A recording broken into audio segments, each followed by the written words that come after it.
Salve galera, salve meu aluno, salve minha aluna, vamos a uma aula bem legal, uma aula bem importante sobre conjuntos numéricos. Na verdade, você aprenderá quais são os tipos de números que existem e esses tipos são classificados em conjuntos em separado. Cada tipo de número tem o seu conjunto, uma nomenclatura, e eu quero que você aprenda sobre isso, pois quando você avança aí em outros assuntos, por exemplo, quando você estuda conjuntos de modo geral, ou ainda quando você aprende funções, é muito importante que você conheça quais são os conjuntos numéricos e quais números fazem parte desses conjuntos, tá joia? Então essa aula é uma aula tranquila, onde eu vou te apresentar quais são os tipos de número, em qual conjunto eles fazem parte, em qual conjunto eles participam e os nomes apropriados para essas situações, tá certo? Colocamos sua tela então aí, coloquei, opa, apareceu, conjuntos numéricos é o título da aula, é o assunto de nossa aula agora, e o primeiro conjunto numérico é o conjunto de números naturais. Johnny,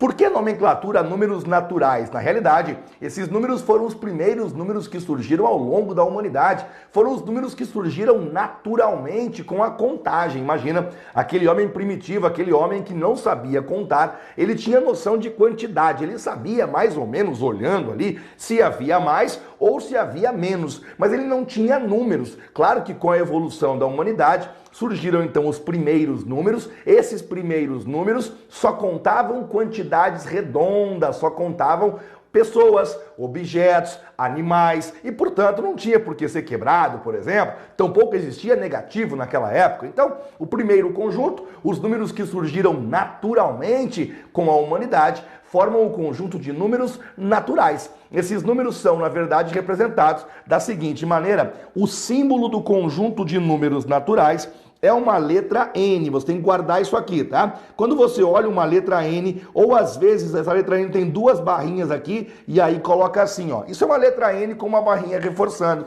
Quando você enxergar isso aqui, entenda que significa números naturais. Esses números começam pelo zero, depois do zero nós temos o número, aqui o zero, depois o número 1, depois o número 2, depois o número 3, depois o número 4, número 5, número 6, número 7, e assim por diante. Ou seja, são todos os números redondos, começando pelo zero e aumentando. Por isso, 0, 1, 2, 3, 4, 5, 6, 7 e assim por diante. Ok? Professor, eu tenho que saber alguma coisa especial sobre isso? Na verdade, sobre essa tela aqui, o que você tem que saber é o seguinte: o símbolo de naturais é a letra N. Quando alguma questão fizer menção dizendo letra N, significa números naturais. Eles começam pelo zero e vão subindo sempre os números redondos e vão até o infinito. Além disso, temos aqui alguma coisa importante assim. Quando eu vou lá e coloco letra X, pertence, esse símbolo significa pertence aos números naturais. Significa dizer que você deveria e deve pensar em algum número que seja desse conjunto que está aqui. Você não pode, por exemplo, nesse caso, pensar em número quebrado, porque os naturais não têm números quebrados. Você não poderia, nesse caso, pensar em número negativo, porque os naturais também não suportam os negativos. Se eu vou lá e digo, considere, imagina um enunciado, considere um número natural, significa pense naqueles valores que estão ali, pense em qualquer um daqueles valores que estão ali. Veja, essa linguagem que eu coloquei aqui no quadro significa justamente isso. Quando aparecer em alguma questão para você, X pertence aos naturais, significa considere um número natural. Pense em um número que seja natural, ou ainda aceite que o X pode ser qualquer um dos números naturais, tá certo? Nós temos uma função importante para o asterisco. Qual é a função do asterisco aqui quando nós falamos em naturais? É retirar o zero. Em algumas situações, as questões colocam um asterisco e aí você fica lá viajando pensando, o que significa esse asterisco? Por exemplo, se eu vou lá e coloco assim para você, X pertence, aí eu coloco naturais e coloco um asterisco aqui em cima para você. Essa leitura significa considere um número. Aliás, faltou aqui, né? Eu colocar a palavra natural. Eu falei, mas não escrevi.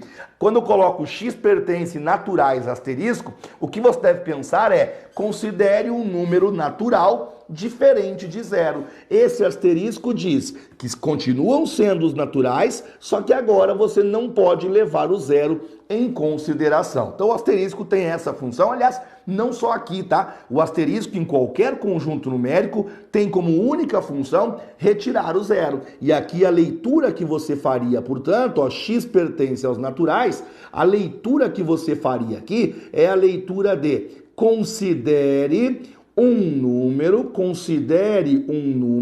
natural, então a gente tem natural, diferente de zero. Você não pode escolher o zero agora. E claro que você percebe que essas linguagens são importantes, né? Porque você imagina, começa uma questão de matemática, tá lá vendo um outro assunto, tá aprendendo função, por exemplo. Aí começa uma questão de matemática, aparece x pertence a n. Você não sabe o que é a letra n, já perdeu a questão. Você já está fora de combate porque começam a surgir as dúvidas, começam a surgir as inseguranças e, obviamente, nós chegaremos até o resultado que será perder aquela questão. Então, esse tipo de detalhe de linguagem, de leitura matemática é muito importante. A partir de agora, grave aí para mim, N significa naturais. E se colocar o asterisco, significa não considere, não leve o zero em consideração, tá bom? Aí você tem que pensar o seguinte, por muito tempo esses números foram suficientes, ou seja, atenderam à necessidade, atenderam à demanda daquele homem primitivo. Com a evolução da humanidade, o homem, claro, foi se desenvolvendo e surgiu o comércio. E quando surge o comércio surge a dívida, surge o número negativo. E quando surge o negativo, há um novo conjunto, porque os naturais não tinham número negativo. Tá, mas o homem evoluiu, agora nós precisamos de números negativos. Como que eu faço isso? Criou-se um novo conjunto numérico chamado de números inteiros. Os números inteiros têm como símbolo a letra Z. Quando você olhar a letra Z desse jeito ou desse jeito aqui, ó, até mais frescurado, é uma letra Z um pouco mais fresca, esses dois símbolos aqui significam, números inteiros. Muito bem, Johnny, beleza, tranquilidade.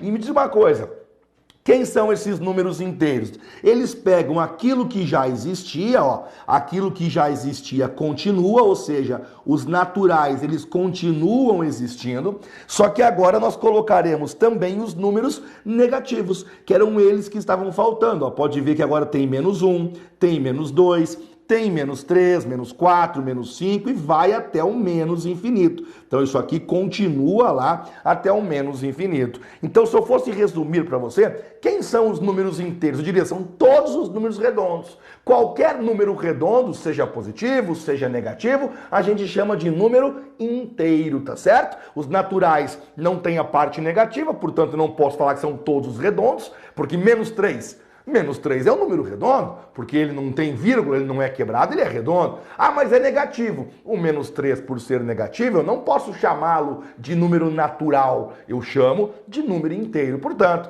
dá para resumir tranquilamente números inteiros como sendo todos os números redondos que você conhece. E eu tenho alguns detalhes importantes aqui para falar para você. Por exemplo, quando eu falo Z asterisco, significa o seguinte, ó, Z asterisco significa exclui o zero, que é a função justamente, né? Exclui o zero, que é a função do asterisco. Mas aí eu tenho outros dois subconjuntos bem importantes aqui.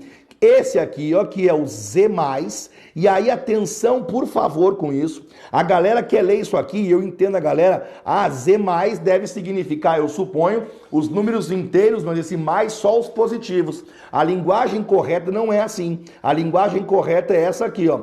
Quando você enxergar Z+, você coloca, você considera, você pensa em todos os números inteiros não negativos, tá certo? Professor, quem que são os inteiros não negativos?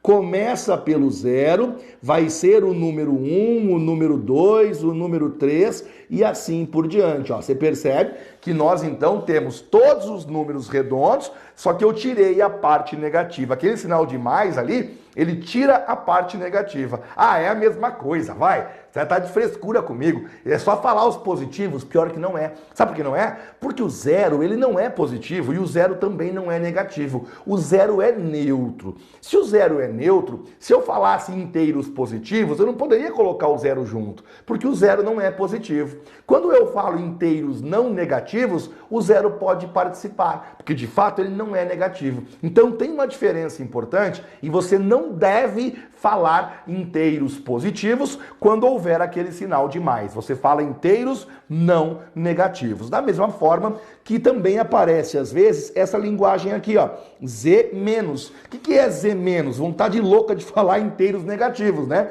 Mas o correto é você falar números inteiros não positivos. E aí você vê que o zero também participa, cara, não positivos. Quem que são esses inteiros não positivos? Ó, 0, menos 1, menos 2, menos 3 e assim por diante. Você mais uma vez percebe que o zero está participando, porque a hora que eu falo não positivos, show de bola, o zero pode participar sem nenhum tipo de problema, afinal, o zero não é positivo mesmo. Tem um outro detalhe que você já percebeu, que é o seguinte: quando surgiram os números inteiros, essa parte aqui você já conhece, ó. Essa parte aqui são os números naturais, só que entraram os números negativos também. Então o pessoal costuma dizer que os números naturais formam um pedaço dos números que são os números inteiros, tá certo? Isso é bastante comum. E surge aqui também a noção de oposto,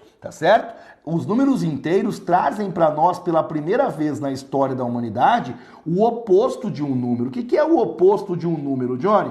É justamente o mesmo número com o sinal trocado. Então veja, se o 2 é positivo, o menos 2 negativo, eles são números opostos. Se o 1 é positivo, o menos 1 é negativo, 1 é o oposto do outro. Na verdade, números opostos são números cuja soma vale zero. São dois números cuja soma vale zero. Tipo, 2 e menos 2. Se eu somar 2 com menos 2, a resposta final fica zero. Eles são números opostos, portanto. Tá bem? Só para você poder ficar sabendo. Por exemplo, aqui, se eu colocar para você, ó, 3 e menos 3. Nós dizemos que 3 e menos 3 são números opostos. Muita gente pensa que o nome correto é inverso, mas inverso é outra coisa, tá? Aqui a gente tem a noção de oposto justamente. E aí você conheceu aquilo que são os números inteiros. Perceba só que é muito importante saber o símbolo, porque quando você lê uma questão, ele não escreve isso para você. Ele coloca o símbolo, que é a letra Z. Por que a letra Z, professor? Acreditamos que que é a letra Z, porque veio dessa palavrinha aqui, ó. Essa palavrinha zal, desse jeito que você vê aqui, que em árabe significa número, tá certo? Por isso que nós acreditamos que foi escolhida a letra Z, é assim já há séculos, tá bem? A letra Z denotando o conjunto de números inteiros. Portanto, se aparecer uma questão assim, x pertence a Z, o que significa x pertence a z? Significa que esse x ele pode ser qualquer número inteiro. O que significa se eu falo x pertence a z com um asterisco? Significa que esse x pode ser qualquer número inteiro, só que não pode ser zero. E se eu falar assim para você, x pertence ao z com o sinal de mais, então agora o x pode ser qualquer número inteiro não negativo. Excepcionando-se os negativos, qualquer número inteiro o x pode ser. E se eu falo x pertence ao z menos, significa dizer que o x pode ser qualquer número, excetuando-se os números positivos, tá certo? São linguagens que você tem que ir aprendendo.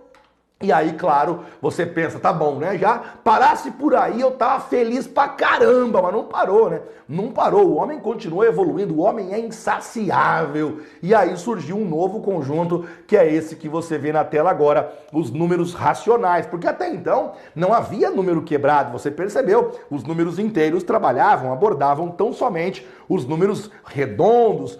Eis que surgem os números quebrados, eis que surgem os números racionais. Essa linguagem que está aí parece muito complicada, né?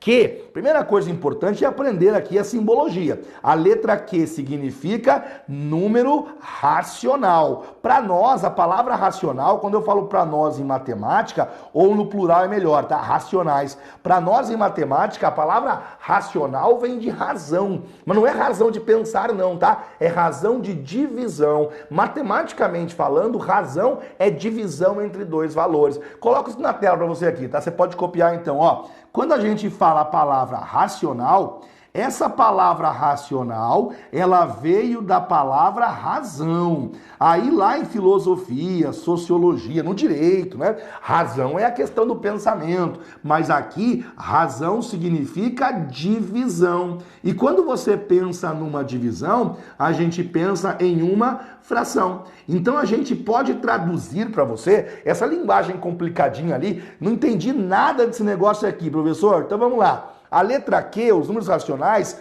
vão ser todos os números x, de tal maneira que x vai ser igual a dividido por b, ou seja, os elementos que fazem parte desse conjunto têm que seguir essa característica. Eles têm que ser escritos na forma A sobre B, onde a letra A pertence aos inteiros e a letra B pertence aos inteiros diferentes de zero. Mas eu gostaria de redefinir isso para você. Eu quero que você aprenda assim para mim, por favor. Ó. Letra Q vai ser igual o conjunto de números racionais nada mais é do que o conjunto formado pelos números que são ou podem ser fração. São ou podem ser, porque na verdade existem muitos números que não estão na forma de fração. Você olha e não parecem ser uma fração, mas vieram de uma fração. Um dia foram uma fração e podem voltar a ser, inclusive. Então você resume assim: números racionais, na verdade racional, vem de razão, razão é divisão, são as frações.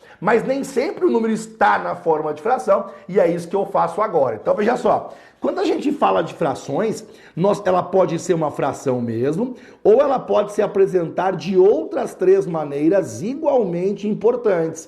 E eu quero que você então leve isso aqui muito a sério agora, para a gente tentar entender o que está acontecendo. Por exemplo, todo número inteiro, ele acaba sendo uma fração. Ele não parece, mas ele é. Veja só isso aqui. Se eu tenho lá o número 4, o número 4 não é uma fração. Claro que é. Você vem aqui embaixo e coloca o número 1, ele virou uma fração tranquilamente. Então eu quero que você grave que todo número inteiro, ele também pode ser chamado de número racional, porque ele é uma fração. Em última análise, ele é uma fração.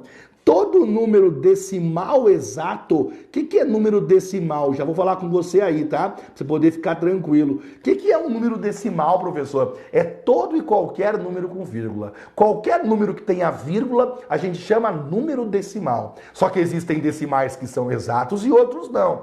Quando ele for um decimal exato, ele sempre veio de uma fração. Me dá um exemplo disso sem nenhum problema? Se eu vou lá para você, por exemplo, e eu coloco 0,5, ó, não é uma fração, mas da onde veio 0,5? 0,5 é a mesma coisa que 1 dividido por 2. E aí você percebe que o 0,5 veio de uma fração. Então você grava que todo número decimal exato que termina, que tem fim, pode ser grande, tá? Pode ser número grande, pode ser, tem a vírgula, ele pode ter 10 casas depois da vírgula. Mas se ele terminar uma hora, a gente chama decimal exato. E todo decimal exato é um número racional. E aí nós temos as dízimas, mas não qualquer dízima, tá? Isso aqui é muito importante de você compreender. Quando nós temos uma dízima periódica, a dízima periódica também vem de uma fração. Que incrível isso, professor. Verdade, cara. Toda a dízima periódica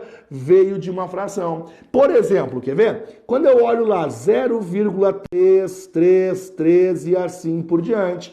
Essa dízima aqui, ela veio da divisão do número 1 pelo número 3. E vai ter um momento em que eu vou lhe explicar, fique tranquilo, eu vou lhe ensinar como que você faz para voltar. Por exemplo, como que eu pego a dízima e coloco na forma de fração? Você vai aprender sobre isso também. Não nessa aula, mas no futuro você vai aprender sobre isso também. Fique tranquilo. Nesse momento, basta que você lembre. Toda e qualquer dízima periódica, e aí é importante saber o significado das palavras, né? Dízima significa nunca termina. Periódica, há uma repetição que se segue. Colocarei isso no seu material, ali no seu esquema, para você poder lembrar disso para sempre, tá? A palavra periódica, ela diz para nós sobre repetição. Então, quando você lê dízima periódica, nada mais é do que algo que possui repetição. Aliás, periódica, né? E dízima, a palavra dízima tem um significado muito importante, que é esse aqui, ó, não termina. Não termina. Então, quando você olhar um número que tem vírgula, que não termina e que tem repetição, você sabe que o nome é dízima periódica e, sendo assim, é um número racional. A dízima, ela tem duas formas básicas de aparecer para você. Uma delas é o autor colocando reticências no final. Essas reticências significam, olha, isso aqui continua, tá? Isso continua acontecendo. Ou uma outra maneira, coloco no canto aqui, ó. Quando eu escrevo para você 0,333 reticências, significa que quem está repetindo é o 3, claro, né? Claramente quem está repetindo é o número 3. Eu poderia escrever assim, ó, 0,3 e aí você coloca uma barrinha em cima do 3. Essa barrinha quer dizer para você que o 3 nunca mais para de repetir. Cuida com isso aqui, quer ver só? 1,7 42 reticências. Aí eu quero que você veja só, né? É uma dízima periódica. Quem está repetindo? O 42. Aquele que repete, nós chamamos de período da dízima periódica. Período. Então você vai dizer o seguinte para mim. Naquele caso, o 42 está repetindo, o 42 é o período, e eu posso escrever um pouquinho diferente. Eu posso colocar assim, ó, 1,7... Coloca 42 uma vez só e põe uma barrinha em cima do 42. O que significa isso? Que quem vai repetir até o final é o número 42. E aí você aprendeu as 4 formas de você reconhecer um número racional. 4, claro. Porque se você vir uma fração, se você enxergar uma fração, número racional. Se você enxergar um número inteiro, também é um número racional. Se você enxergar um decimal exato, também é um número racional. Se você enxergar uma dízima periódica, também é um número racional. E nas próximas aulas eu vou ensinar você como converte decimal exato para fração e como converte dízima para fração. Os inteiros não preciso ensinar, porque é só colocar o número 1 na parte de baixo, certo? E aí você percebeu que agora nós temos então um conjunto que também possui números quebrados. E por um longo período, por séculos e séculos consecutivos, o homem achou que esses números eram todos que existiam. Eles eram suficientes para calcular tudo que existisse no mundo, no universo e na natureza. Só que, como eu disse antes, o homem é insaciável e o homem percebeu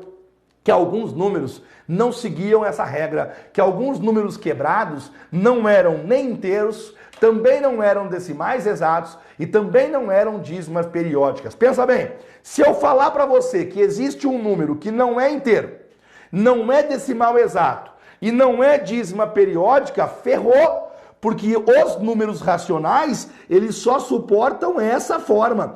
Ou vai ser fração, ou vai ser inteiro, ou vai ser uma dízima periódica, ou vai ser um decimal exato. Se eu tô te falando que vai ter um número que não vai ser nenhum deles, então não é um número racional, mas existe? Existe. Existem as dízimas que não são periódicas. Existem dízimas que não repetem. Que é loucura isso, né? Existem números quebrados, que nunca mais terminam e nunca tem padrão, nunca repete, sempre muda eternamente. E aí eu não posso falar que ele é um número racional, é aí que surge então o nosso próximo conjunto, os números irracionais. Eu quero que você olhe para mim essa definição aqui, ó. Essa partezinha é a única parte que importa. Veja, x diferente de a sobre b. Ao passo que os números racionais são aqueles que são frações, ao passo que os racionais são aqueles em que sempre há uma divisão, Os números irracionais são o contrário, tá? Irracionais, eu quero que você leia como sendo não racionais. Aqueles que são o contrário de racionais. Ora, se eu escrevi no quadro para você que os racionais, perdoe-me, eram as frações, os irracionais são aqueles que não são frações, que não podem ser frações. A letra I, cuidado com isso, a letra I é o símbolo escolhido para significar para nós números irracionais, tá certo? Pois muito bem. O que é a letra I para resumir isso aqui? A letra I, o conjunto de números irracionais, são os números que não podem ser fração. Não é que eles não querem, não é que nós não queremos, é que não podem. Eles não conseguem se transformar em fração. Não existe uma fração que represente esses números. E aí você pensa, agora fudeu. Pior que não. É só uma classificação. Essa aula é só uma aula de você aprender os tipos, a reconhecer os tipos de número. Sobre irracionais, é bem tranquilo você recordar. São os números que não podem ser fração. Só tem dois tipos básicos e você vai perceber agora que é uma lembrancinha bem curta, tá bom? Nós vamos ter, primeira coisa, aqueles números irracionais que os autores chamam, e é bom a gente aprender a nomenclatura, tá? Alguns autores falam dos irracionais algébricos. São números irracionais algébricos. Quem que são eles? Vou te resumir isso aqui bem fácil, tá? São as raízes quebradas. Aliás, não isso, as raízes não exatas. Toda e qualquer raiz que não for exata vai ser chamado de número irracional. Quer ver só? Se eu colocar assim para você, raiz quadrada de 2, isso é um número irracional. Se eu colocar para você raiz quadrada de 3, isso é um número irracional. Se eu colocar raiz quadrada de 4, não, né? Porque a raiz de 4 vale 2, daí ela é exata, não entra na regrinha. Se eu colocar raiz de 5 para você, é um número irracional. Se eu colocar raiz de 6, é um número irracional. Se eu colocar raiz de 7, é um número irracional. E assim por diante. Toda e qualquer raiz que não seja exata, a partir de agora você fala para mim que é um número irracional. Significa dizer que não existe nenhuma fração, não existe uma fração que dê a mesma resposta que a raiz de 2. A raiz de 2 vale aproximadamente 1,41, aproximadamente. Isso, na verdade é isso aqui, ó. Quando eu olho a raiz de 2, só um exemplo, a gente sabe que vale aproximadamente 1,41, só que continua, é uma dízima, não tem fim. E pior do que isso, nunca mais repete. Não existe uma fração, não existe uma divisão capaz de dar esse resultado. Por isso que nós falamos que é um número irracional. E aí nós temos o segundo tipo, que são os números chamados de irracionais, só que aí são os irracionais transcendentais. Transcendentais. Quem que são eles? Só números famosos, cara. Vou colocar assim, ó, números famosos. Não sei se você lembra de todos, mas eu vou falar para você, tá? Números famosos. Por exemplo, a letra π, que você sabe... Aliás, colocar embaixo, tá? A letra π, que você sabe que vale aproximadamente 3,14.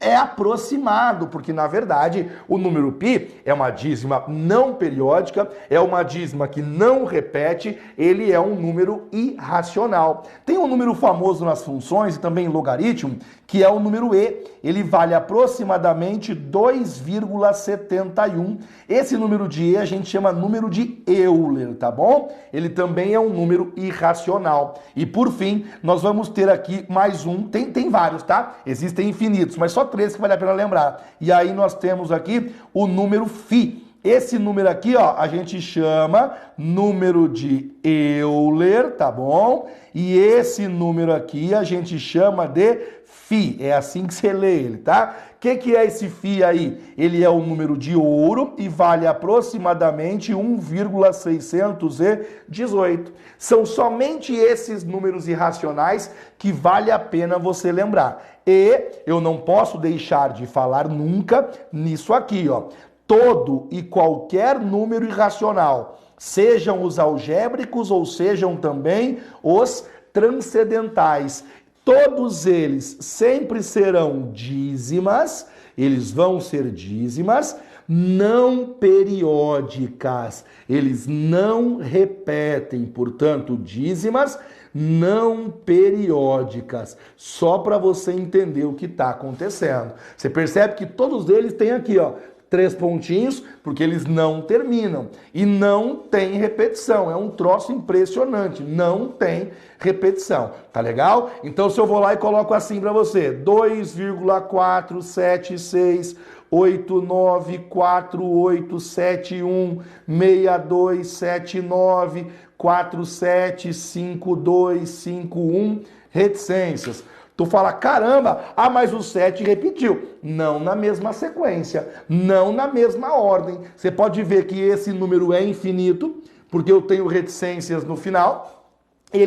Ele é uma dízima, portanto, mas não tem nenhuma repetição. É uma dízima não periódica. E se é uma dízima não periódica, nós vamos falar que esse número é um número irracional. Só para você poder lembrar disso. Então, é assim que você reconhece, tá? Vou colocar bem organizadinho para você, para eu poder fechar então esse esquema contigo.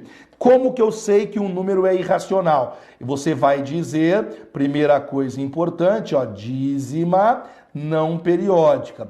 Você vai lembrar para mim de 3 coisas importantes para você reconhecer, então, quando que um número é irracional. Primeiro, as raízes que não forem exatas. Lembra, grava na cabeça, qualquer raiz que não for exata chama de número irracional. Aqueles 3 números famosos chame de número irracional. E também as dízimas não periódicas são números irracionais. E a letra I é a letra que corresponde a isso. Se você ler isso aqui, ó, X pertence I, significa dizer que você deve pensar em algum desses números que eu abordei nessa tela. Ou vai ser uma raiz que não é exata, ou vai ser o π, pode ser o e, pode ser aquele 1,618, ou pode ser qualquer dízima não periódica. Existem infinitas, tá? Esse conjunto aqui é um conjunto infinito. É importante que eu diga, raramente se usa isso em prova de concurso público, mas é importante que você aprenda a reconhecer. Como assim? Porque senão, o cara vai lá e pergunta, raiz de 31 é um número o quê? Natural? Não. É um número inteiro? Não. É um número racional? Não. Porque é uma raiz que não é exata. Se é uma raiz que não é exata, é um número irracional. Aí ele vai lá, π. O número π é qual tipo de número? Irracional. Então é importante que você aprenda. E esse aqui, 4,67214,762 reticências. Aí você olha aqui, bom, é uma dízima, né? Tem reticências, isso aqui é uma dízima. É uma dízima não periódica, porque se você olhar aqui, não tem repetição, não tem padrão. E essa dízima não periódica é um número irracional. É aprender a classificar os números a partir da sua característica. Claro, alguns números têm várias classificações, né? Se eu colocar assim para você, por exemplo, o número 4, ele é o quê? Você pode, ele é várias coisas. O número 4 é um número natural, porque ele é redondo e é positivo. O número 4 pode ser chamado de número inteiro, porque ele é um número inteiro de fato. E o número 4 também pode ser chamado de número racional, porque todo número inteiro também é um número racional. Então, alguns números, eles têm mais do que uma classificação. Isso é normal, isso pode acontecer, tá? Não tem nenhum problema disso acontecer. Os irracionais, não. Os irracionais, eles têm só uma classificação por enquanto, tá bom? E aí eu avanço para fazer uma compilação. Aparece para você os famosos números reais. O que são os números reais? Cara, na verdade, não existe nenhum número novo agora. Números reais nada mais são do que a junção de tudo que você viu. Esse símbolo aqui, ó, ele é o símbolo de união, tá? Esse símbolo aqui, ele significa união. Então, na realidade, você pega os números naturais, junta com os números inteiros, junta com os números racionais e junta com os números irracionais. Coloca tudo num balaio, coloca tudo numa cesta e esse conjuntão grandão é chamado de número real, os números reais. São todos os números que nós conhecemos, portanto, é só juntar tudo que você já viu. Tem até um desenho para isso, que é esse aqui, quer ver só? O primeiro conjunto que surgiu foi o conjunto de números naturais. Então, o primeiro conjunto que surgiu foram os números naturais. O segundo conjunto que surgiu foi o conjunto de números inteiros. E aí você olha que interessante, ó. Os naturais, eles ficam dentro dos números inteiros. Porque afinal, eu te mostrei no começo lá, ó, eu te mostrei nessa tela aqui, nessa aqui, que realmente, quando a gente fala em número inteiro, os naturais são um pedaço deles. Então o desenho fica daquela maneira. Pois muito bem. Agora você faz um outro diagrama, que serão os números racionais. Como que fica o desenho? Ó, vou colocar assim para você. Esse conjuntão aqui é o conjuntão formado pelos números chamados de racionais. Professor, os inteiros ficam dentro dos racionais? Ficam, porque lembra que eu montei essa tela aqui, ó? Todo número inteiro, ele é, na verdade, uma fração e, portanto, ele é um número racional.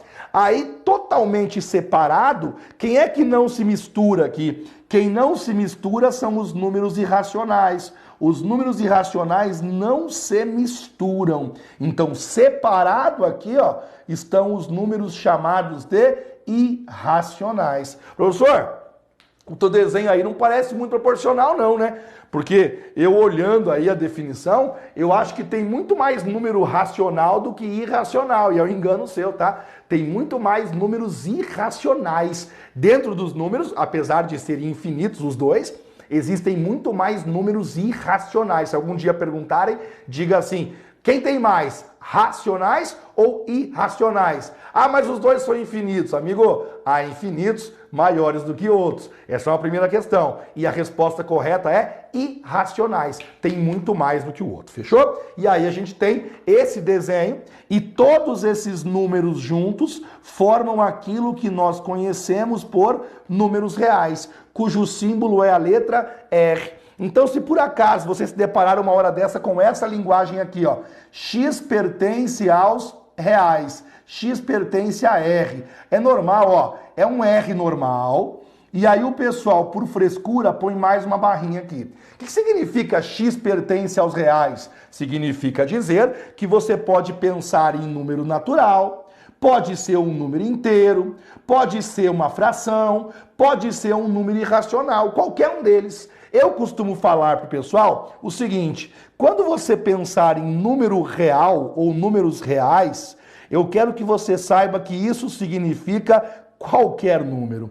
Porque é isso mesmo, né? Ele juntou tudo e chamou de números reais. Portanto, quando falarem com você, olha só, vamos falar aí dos números reais, você fala, então nós falaremos agora de qualquer número que exista. Ao longo dessa aula, eu abordei com você os conjuntos numéricos, as classificações dos números a partir de alguma característica que eles possuem, tá certo? Eu vou encerrar essa aula por aqui. Até a próxima aula. Valeu!